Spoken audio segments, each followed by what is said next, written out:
Hello everybody, it is Emery48 here, and today's video is Star Wars Knight Errant, Part 3, the Arkadianate. We start in this book, in Part 3, with Chapter 18.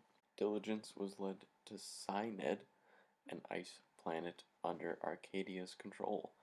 A dowager has been explained as a widow, which is apparently what Arcadia is even at her young age. This book leads me into the wrong conclusion. It gets explained later. Arcadia has offered to help Diligence and the refugees in return for Lord Keelan, Arcadia's brother. Arcadia's fleet took over by Lura without any fight. Cara and Diligence have been welcomed into the capital of Syned. Keelan was given to Arcadia and Narsk was revealed to Cara as an agent for Arcadia. Again, still not Narsk's ultimate master, but at the current state, he was still working under Arcadia. Chapter 19. In the Arkadianate, there was peace for the people. This was manufactured through Arcadia's control over chaos. By changing people's position every couple months, no one could become too good at something to become a rival. Arcadia wanted Cara to realize this on her tour of Syned. It does seem to be the best option for the children staying in Sith space. Arcadia got a data pad and left the conversation with Rusher and Cara. Arcadia mentioned she wanted something else, but has not said yet what that is. Chapter 20. Rusher has been working with some of Arcadia's aides on a plan to get the children from Diligence across the icy tundra to the city of Syned. Cara has been told to meet Arcadia in her museum. Narsk has been watching Cara while in Kalamandretta, which is the capital of Syned. He is now going to talk to Rusher before Cara's meeting with Arcadia. Arcadia wants some kind of help from Cara. She has offered an explanation of what goes on in Sith space. Arcadia has also said she is not going to let the children go, but they are going to be safe in her realm. Chapter 21. Arcadia has revealed the reason for all the Sith fighting. Villia, who is the leader of all of my confusions in this book, a Sith Lord that controls all of the sectors, has told her grandchildren whichever expands her territory the most will get all her territory when she dies. This is why brothers Odian and Damon are fighting. Dromica, Keelan, and Arcadia are their cousins. Odian took over Bactra's planet, but Villia has given the corporations to Damon. All of Villia's grandchildren took part in a virtual meeting similar to the Jedi Council. Arcadia allowed Cara to observe the meeting. While Odian and Damon were fighting on Gazari, Villia was the one that sent the message to attack Bactra. Villia could be Narsk's true master, and she is master of all in this Sith territory. It seems like a semi-common theme in these Legends books to not really introduce you to the main villain until late in the book, which gets very confusing as you're going through because you realize, well, this person isn't really the one calling the shots, but you still don't know who is. Rusher essentially ignored Narsk as he walked away. Narsk then saw Keelan being wheeled into the room with Arcadia so he could join the meeting, although Keelan is seemingly very out of it. In the meeting, Arcadia requested that Killian be delivered to Villia so she could care for him. Villia agreed and will send Arcadia her coordinates to her current home. After the meeting, Arcadia asked Cara to deliver Keelan to Villia and kill her. Chapter 22. Cara refused Arcadia's request of killing Villia. Arcadia has lit her lightsaber, and some of the citizen guards also entered the room. Cara was marched out of the museum by guards. Arcadia has put Narsk on task with Killian. Rusher's plan is ready to bring the children to the city. Rusher asked what would happen of Cara. Arcadia said, what happens to any Jedi in Sith space. Narsk and Rusher have discussed after Arcadia left.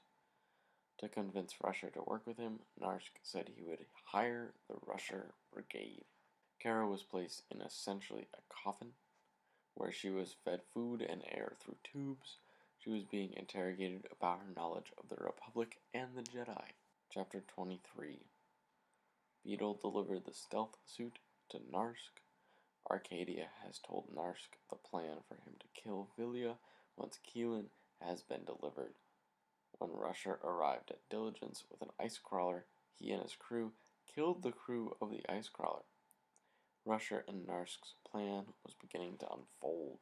Narsk has freed Cara because it is the only way for a distraction large enough for his plan to work. Cara realized Narsk has been working for Vilya the whole time. She asked why he didn't kill her, as she was a Jedi that knew about Vilya. Narsk responded, saying he was never ordered to kill her. Chapter 24. Narsk has returned to the hangar where Arcadia is saying goodbye to Keelan.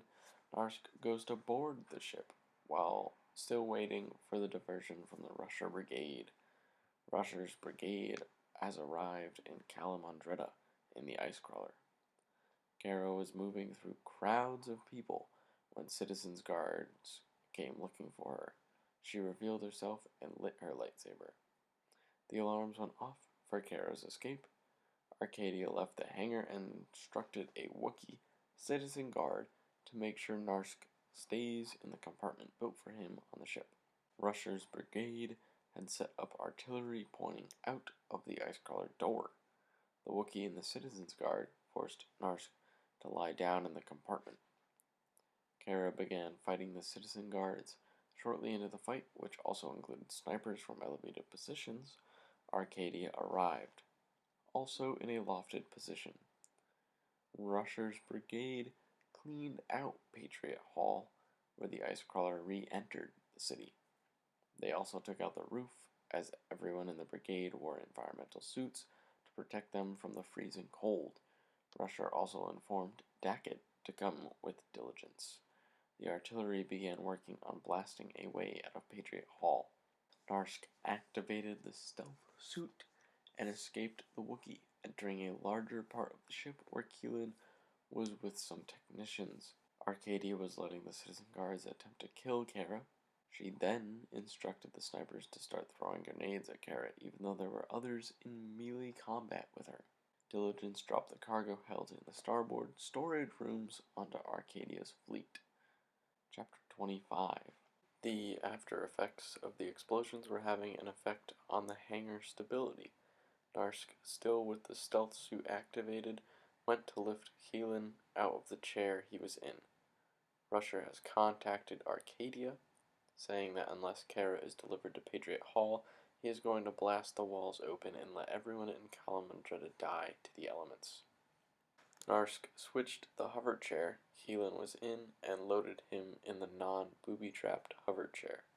Narsk detonated the booby-trapped one when the technicians noticed, just after giving the droid pilot the order to take off. Cara ran from where the battle was taking place. She ran into Arcadia in the museum. Beedle returned to the Rusher Brigade in Patriot Hall. When Beedle said which direction Cara would have to come from, Rusher realized they had collapsed those tunnels. Rusher may have to leave without Cara and lose his chance at going to the Republic. Cara and Arcadia were fighting in the museum when the port side cargo of Diligence was dropped, causing Cara and Arcadia to be separated by jutting ice. The ceiling of the museum was also torn away. Cara climbed up onto the surface of Synod, seeing the destruction Rusher's brigade had made. Cara could hear movement below and behind her in the snowy rubble. When she could not see Diligence, she thought they had escaped. Cara decided to close her eyes. Chapter 26. Rusher got Cara out of the snow and back into Diligence. Before taking off, Diligence picked up a few hundred more refugees to take to the Republic. Narsk was welcomed by Villia. Villia will now take care of Keelan. Arcadia has lost her hold on Bylura, and Villia's agents have taken Dromica away. The capital city of Cyanid took heavy damage. Villia is letting Arcadia live on through her embarrassment of a failed assassination attempt. Arcadia does not blame Narsk for the failed attempt, as it seemed like the technicians messed up when they went to the hangar after its destruction. Villia is not worried about what Cara will say to the Republic. Villia believes Cara was a type of lesson for her grandchildren whenever the Sith turn to fight the Republic again. That wraps it up for the book. Overall, I definitely enjoyed the book. Rusher came into being one of my favorite characters throughout the book. Narsk was a character that mystified me throughout, but was a very interesting character to follow along with. The back and forth nature between characters was at times confusing, but with characters spread across multiple planets, it was probably the best way to convey the message. Overall, I had a fun read. There are some Knight Errant comics at the end of the final chapter, if that is something that interests you. At least it was on the ebook that I purchased. But the next book is Darth Bane, Path of Destruction. Thank you everyone so much for watching, and I hope you have a wonderful rest of your day.